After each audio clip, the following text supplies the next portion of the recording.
truly died of a broken heart.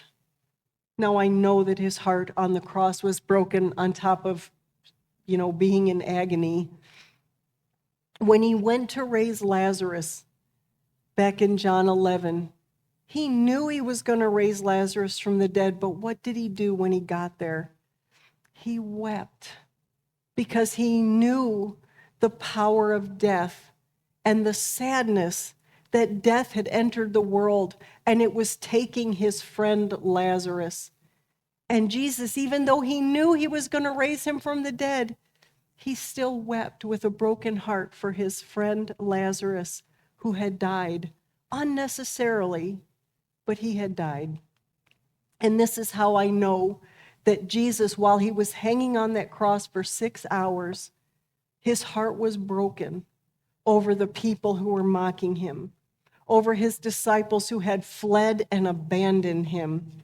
All that was left were a few women standing at a distance.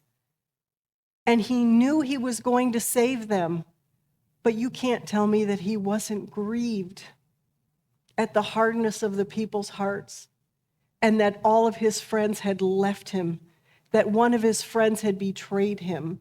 You know that his heart was broken while he was on that cross.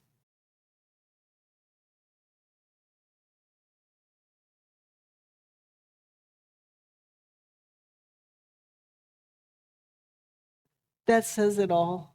While he hung there, he still loved us enough to go through with it and go all the way to the end. God himself, who did not have to come down, came down and became one of us, even though he did not have to. And he let us mistreat him and murder him so that we could live.